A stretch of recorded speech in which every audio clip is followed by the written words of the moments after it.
She's back with episode 3 of Meet a Person with Job. This is a series dedicated to showcasing the person in tandem with their job. We often think of a job as a 9 to 5, but the real work we need to pursue is in us.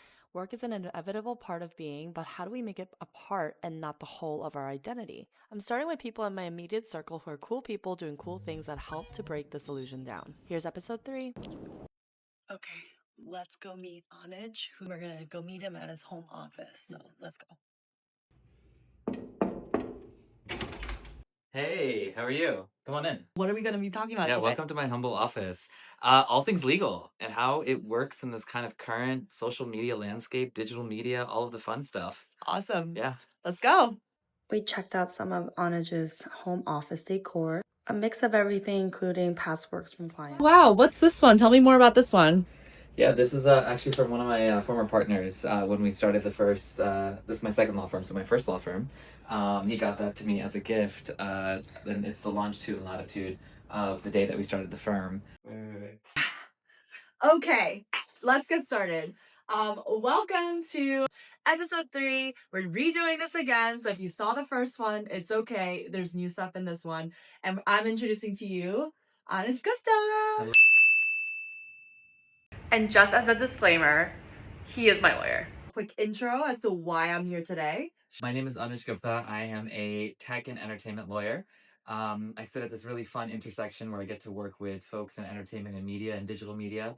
So I represent a lot of content creators, social media influencers, production companies, studios, athletes, and then on anything related to the entertainment space. And then on the other side of my business, I represent a lot of tech companies. We're industry agnostic and we work with companies from day zero all the way to Fortune 50 companies. And we work with clients that are looking to raise capital, employment agreement, NDA, anything that relates to working with a startup. Cool. We work with them. So the last time we saw Anuj, he was part of First Gen Law, but actually he's now started a new firm and it's called WADR. WADR. So tell us more about what that stands for and why you picked that name. I was trying to figure out a new name for the firm, and I always thought about, when you're in a position where you want to respectfully disagree in a professional setting, what do most people say? And they usually say, with all due respect. You know WADR. And that's how I kind of came up with this name. I Awesome. don't publicize it as much. You Maybe that's the first should. time. Maybe Oh it's my the god, first it's an time. exclusive? Yeah, exclusive launch of what water means. I love that. But water also, if you take it literally, water is like very fluid, and we're really amenable to working with our clients in different capacities. We're also really flexible, and we're just easy to get along, I think. So kind of resonates with us as a brand. We've talked a lot about how Water Law has been really owning the creator niche. You know that they work with someone like me. A fun fact, they've actually helped trademark my TikTok handle, which is Person with Job, and Person with Wine. Let's not forget the sister brand. Tell me more about what IP is. I think that's like the hottest acronym right now because that is almost as good as digital gold, I think, with the exception of Bitcoin. So tell me more about IP. Why should creators, and even if they're not creators, why should people who are creating things care about it? Think about intellectual property like real estate, right? Like real estate is a tangible asset that you own. It's the same thing with IP, but it's just coming from your mind. You're thinking about it. And it's so important, especially when, in the modern era, like our brand is so important and what we create online and what we put out online. So intellectual property is everything that you've kind of conceived. And a really, really good example that we all saw firsthand about a year ago now was Demure, right? We saw Demure everywhere. And it was because Jules LeBron, the creator, started this trend and all these brands started picking it up. And there was now a monetization option and opportunities that she was missing out on. But unfortunately, what happened was everyone knows another man filed a trademark for Demure before her. And so she had to go to court. It was a hot mess. So, what should one think about when they're really thinking seriously about owning their own IP? She may have already had common law protection under a trademark, but there's other restrictions with common law protection under the Lanham Act, which is the law that protects trademarks. But ultimately, protecting with the USPTO would have been the next step. I can totally understand, there's a cost working with a lawyer, and lawyers need to make money as well. So there's a lot of kind of barriers to be able to kind of work with a lawyer immediately. However, if it's trending, you can probably commercialize off of it. Hopefully you can recoup that money. And most good lawyers are not going to charge an insane amount. Usually a trademark runs between $2,000 and $3,000, $4,000-ish. Anything more than that, and I've seen more than that on TikToks with some of these lawyers, and I don't want to say that it's not, it's a little, pricey, and like they might be, gouging you. However, just know that's a good average. But I will say also anything lower than that, something's up, right? Yeah. Because there's also websites that say they'll get it to you for like $200. Unfortunately, no lawyer can afford to run a business, registering trademarks for $200 unless it's like at volume. Those are also not good. And I have a lot of clients that come to me after they've went through this process or an online application, and then their mark, was never properly registered or anything. So talk to someone strategic in your life. Talk to a lawyer. They'll help guide you. And most good lawyers will also give you free 15-minute consultation or just talk to you on the phone to help guide you. And that's actually one of my favorite parts about working with WADR Law, and also with Anuj himself as a person and a lawyer, is that one of the biggest things is lawyers are very scary, right? And I think Do I lawyers. look scary to you? You were scary. No, you were never scary to me.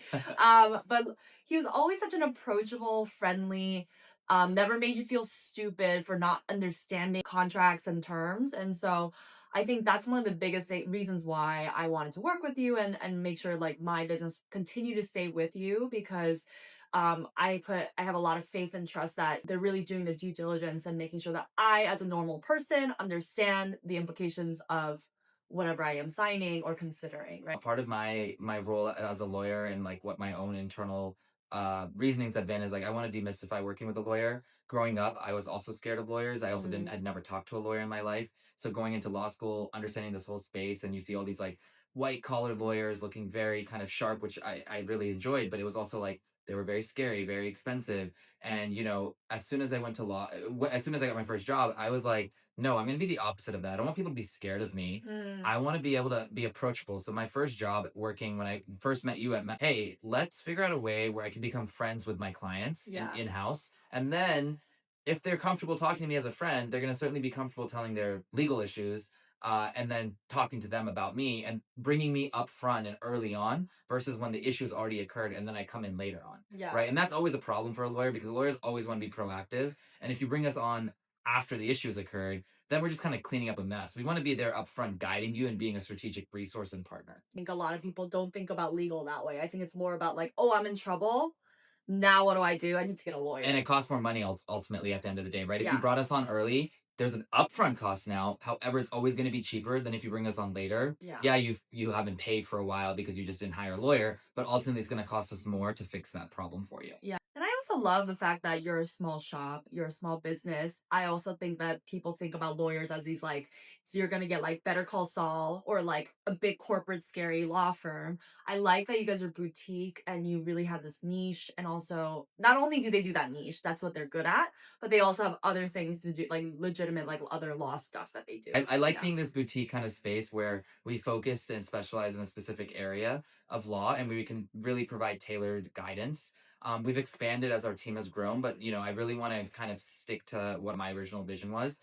And fun fact, my old law firm, First Gen, we were ranked as one of the top 10 boutique law firms in all of New York through a pretty reputable ranking that law firms use called Chambers and Partners. So we're really hoping that our WADR also gets on that list. And now creators and content creators are basically a big bulk of your business, right? So fortunate. I always think about it, right? Growing up in like Northern Virginia, thinking I want to work with content creators and folks in entertainment and startups. I just never imagined I could get there. And now getting to kind of do that every day has truly been a dream come true. And I know that kind of sounds odd to be like a lawyer saying that. It just kind of sounds boring, but no, it truly is. Like I literally dreamed of this in high school, that when do I get that chance and opportunity? So it's really exciting to be able to do this work every day. We had such a blast talking about all things entertainment and law. Hopefully everyone took away something interesting from this conversation along the lines of IP and how you can protect your own ideas. Follow along with WADR Law and we'll chat soon. Okay, bye.